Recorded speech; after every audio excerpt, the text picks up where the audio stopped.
Good morning, this is Breakfast with Sean Williams and Bill Turnbull. Welcome to the programme. Our main news this morning. Inflation will continue to go up and the recovery will be choppy. That's the rather grim warning from the Governor of the Bank of England.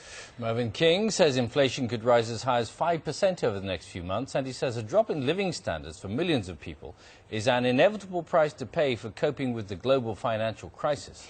Well, a short while ago, the Shadow Chancellor, Ed Balls, was here and he told us the government's policy of reducing public spending is doing more harm than good. My fundamental argument is unless you get the economy growing and creating jobs, everybody knows intuitively if there's fewer people paying tax, it's harder to get the deficit down. And this argument which we're hearing today, really sorry, take your medicine, falling living standards, that's the price you pay. The danger is that's going to make it worse this year. And that's why I think the Governor and the Chancellor need to have another look at the facts. The replacement for the control orders, which have been used against suspected terrorists, is to be revealed today. The new measure is expected to ease restrictions on movement, use of mobile phones and the internet. Some of the controls likely to remain in force, though, for a small number of individuals. In America, Barack Obama says the US is poised for progress after the worst recession most of us, he said, had ever known. He used his annual State of the Union address to call on Republicans, who now control the House of Representatives, to work with his Democratic Party. The president said America could move forward together or not at all. Police in the Egyptian capital, Cairo, have fired tear gas and rubber bullets to break up an anti-government protest. Demonstrators were forcibly moved out of a square in the city centre late last night. 2 protesters and a police officer have been killed in clashes across Egypt yesterday.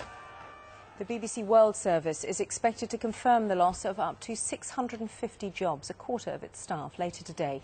The move comes after a 16% reduction in funding and will also include the closure of at least 5 of the radio language services. It's part of plans to save £46 million a year.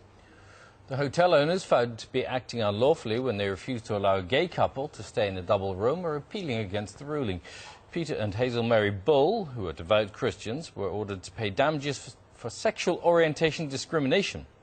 Mr. and Mrs. Bull's appeal will be funded by the Christian Institute. Those are the main stories of the time. At 36 minutes past 8, let's tell you what's coming up here on Breakfast Later. We've got the winner of the Costa Book of the Year award, Jo Shapcott. That's her. She's going to tell us about her collection of poetry. It's called Of Mutability. You can tell. As Sky Sports commentator Andy Gray loses his job after making sexist remarks about a female referee, we'll be asking, why does football sometimes make women feel so unwelcome?